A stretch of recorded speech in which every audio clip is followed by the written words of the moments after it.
Il est temps de rétablir certaines vérités les dos. Et non, il n'y a rien dans cette tasse. Bonjour à toutes et à tous, on m'appelle Steven et il est temps d'enlever un petit peu quelques frustrations puisque si vous avez vu l'épisode final de WandaVision, c'est que vous êtes au bon endroit déjà, mais aussi c'est que vous avez été forcément plus ou moins déçus suivant les attentes que vous avez eues. Pas de Mephisto finalement révélé, Dottie s'est révélé finalement être une personne lambda alors que tout le monde théorisait sur le fait que ça pouvait être aussi une sorcière. Toujours pas de Doctor Strange à l'horizon alors que WandaVision était censé teaser pourtant l'arrivée de Doctor Strange dans le multiverse également, mais surtout un truc qui moi m'a chagriné de fou, on n'avait toujours pas la réelle identité de ce fucking lapin sur lequel j'ai passé des jours à me théoriser personnellement dans ma tête sans pouvoir vous en faire une vidéo parce que je ne dégageais rien de concret. Aujourd'hui, nous avons enfin des réponses bordel. On a appris surtout une chose, c'est que effectivement Disney avait prévu 10 épisodes pour WandaVision et du coup je me dis que c'est peut-être pour ça que Disney a mis après l'épisode 8 un tweet disant qu'il restait 2 épisodes juste avant de rectifier dans le tweet d'en dessous. Je pense qu'il s'agissait en fait d'un tweet programmé depuis des semaines, un moment justement où 10 épisodes étaient bel et bien prévus. Mais tout ce qui m'importe en soi, c'est qu'on connaît enfin la réelle identité de ce fucking lapin, mais avant ça, faisons quand même un tour du côté des déclarations du réalisateur de la série, puisqu'on a appris que certaines scènes avaient été coupées, certains easter eggs n'étaient pas volontaires alors qu'on s'est creusé la tête dessus. Bref, c'est parti, vous allez tout savoir.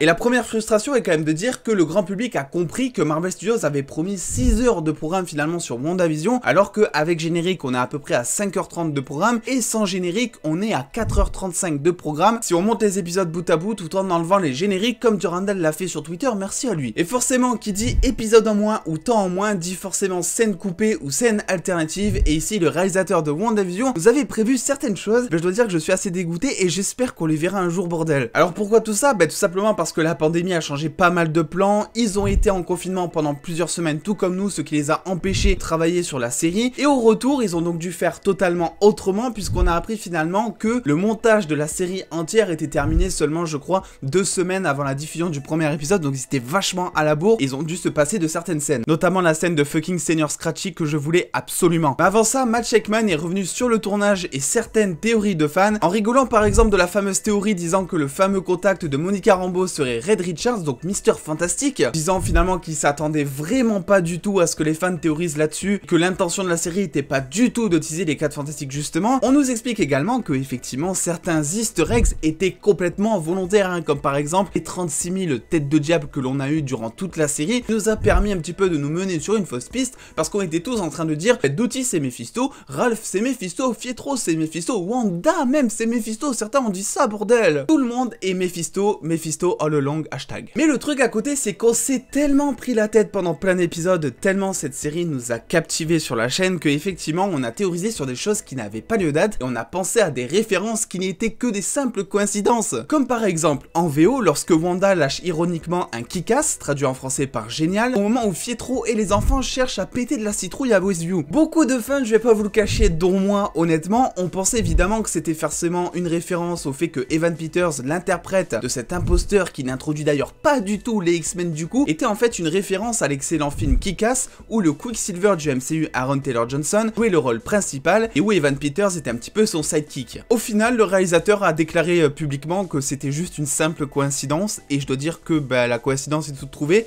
parce que j'ai eu l'impression sur le moment quand j'ai écouté cette ligne de dialogue que c'était tout simplement du génie. Et bon bref, il s'accorde pas le mérite, c'est comme il veut. Et vu que j'en parle au passage, effectivement je pense pas qu'Evan Peters reviendra dans son rôle de Quicksilver dans le MCU. L'acteur a effectivement publié une vidéo sur les réseaux sociaux où il remercie un petit peu tous les fans, où il dit que c'était vraiment un gros plaisir de jouer dans le MCU, et il a dit tout ça au passé, laissant alors penser qu'il ne reviendrait pas dans le futur du MCU. En plus de ça, on a eu une grosse news slash rumeur qui est tombée ces derniers jours que vous avez partagé sur Twitter, disant qu'il y a effectivement un film X-Men qui commence son développement depuis quelques jours, et avec à son centre un énorme recast de tous les acteurs, donc je ne pense pas que Evan Peters reviendra un jour en tant que Quicksilver. Ça serait cool, mais est-ce que ça serait la bonne décision objectivement parlant pour Marvel Studios? Je suis pas sûr. On ne sait d'ailleurs toujours pas où est Agatha Harkness,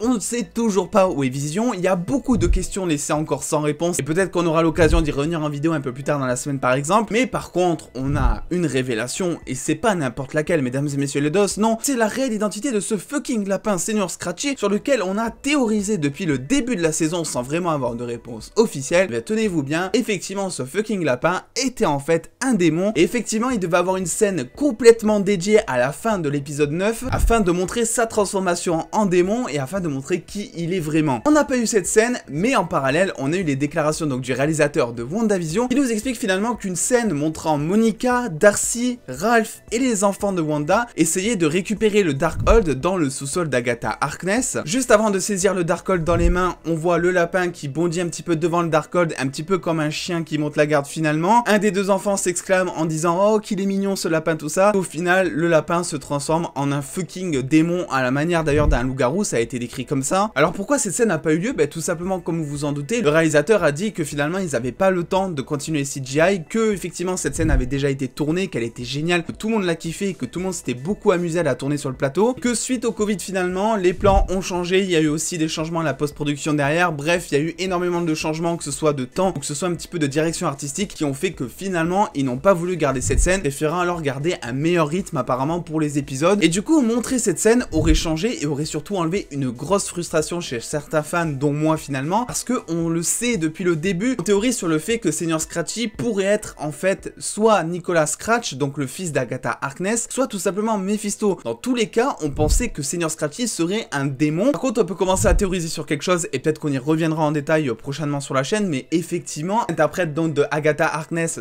/ Agnès, donc Catherine Hahn, a déclaré qu'elle adorerait revenir dans le MCU prochainement, et étant donné qu'on sait pas tellement où aller à la fin de l'épisode 9, parce que je vous le rappelle, normalement elle est sous l'influence de Wanda, qui lui a un petit peu retourné la tête afin qu'elle revienne dans son rôle de voisine un petit peu trop envahissante. Et du coup, vu que la zone a disparu, cela veut dire que Agatha Harkness n'est plus sous le contrôle un petit peu psychique de Wanda, et que donc elle a très bien pu s'enfuir quelque part. Où est-ce qu'elle a pu s'enfuir? Est-ce qu'elle est partie dans le multiverse? Est-ce qu'on la reverrait potentiellement dans Doctor Strange 2? Ce qui est sûr, c'est qu'à un moment, Wanda lui dit « T'inquiète, si j'ai besoin de toi, je reviendrai vers toi », qu'il est possible que dans Doctor Strange 2, Wanda soit confrontée à un petit problème concernant sa magie, problème qu'elle ne pourrait résoudre qu'en ayant l'expérience d'une grande sorcière, et donc forcément peut-être Agatha Harkness. C'est comme ça qu'on pourrait la revoir de temps en temps dans le MCU, étant donné en plus que Agatha Harkness, je vous le rappelle, dans les comics, est la mentor de Wanda, et elle revient assez fréquemment aussi, mine de rien. Donc il n'est pas impossible qu'elle revienne par-ci, par-là, des fois par bout de petits MCU, on va dire, afin d'enseigner quelques leçons à Wanda, afin de développer encore plus son personnage, même si on imagine que déjà, rien que dans Doctor Strange 2, et ben la Wanda, on va plus la reconnaître, parce que depuis qu'elle a foutu son nez dans le Darkhold, je peux vous assurer que ses mains, elle va pas en faire des glaçons. Ça ne veut strictement rien dire. Là où pour l'instant la frustration reste assez grande parce que j'ai pas encore totalement la réponse, c'est où est ce fucking Vision Blanc que l'on voit totalement disparaître d'un coup dans l'épisode 9. Alors il y a un petit débat qui se crée, finalement le Vision Blanc deviendrait donc le vrai Vision vu qu'il a acquéri la mémoire du vrai Vision, on va dire. Mais il y a un truc que la Vision Blanche n'aura jamais et que Vision normale a justement, c'est l'amour envers Wanda, parce que oui, même s'il a acquéri toute sa mémoire, même s'il a acquéri toutes les connaissances du Vision de base que l'on connaît, effectivement les émotions ne font pas partie de ce transfert de mémoire, et il se peut que même si la Vision Blanche se rappelle très bien de son passé amoureux avec Wanda, ben qu'il ne ressente rien pour elle parce que ce n'est pas lui physiquement qui a vécu les choses avec elle. Donc à ce niveau-là, ça va certainement faire comme des comics, les deux ne vont plus être ensemble, il va y avoir peut-être même un sacré dégoût qui va se créer entre les deux. Je pense également que Vision va redevenir en couleur si c'est comme dans les comics, mais par contre quant à la question où est passé ce fucking Vision Blanc, j'en ai aucune idée, on n'a vraiment aucun indice pour en parler. On peut théoriser vite fait sur le fait de dire finalement que Vision serait retourné à Stark Industries pour, on va dire, aller dans son cerveau, fouiller quelque chose, ou évoluer encore plus. Voilà, il n'y a pas tellement de trucs à dire en plus là-dessus pour l'instant. Bref, ce qui est sûr, c'est que grâce à cette interview, au moins, on a eu quelques réponses. Effectivement, WandaVision est une très bonne série que j'ai kiffé du début à la fin. Il est vrai qu'il y a quand même quelques questions qui sont laissées sans réponse. À cause de nous, premièrement, parce que c'est vrai qu'on s'est quand même beaucoup monté la tête, un peu pour rien par moment, parce qu'on était tellement à fond. Dites-moi en commentaire si pour vous, ces déclarations donc du réalisateur de WandaVision ont un petit peu comblé vos attentes, ou ont enlevé en tout cas certaines frustrations, étant donné les questions qui sont laissées un petit peu sans réponse dans la série. N'oubliez pas de lâcher le petit pouce bleu si cette vidéo vous a plu,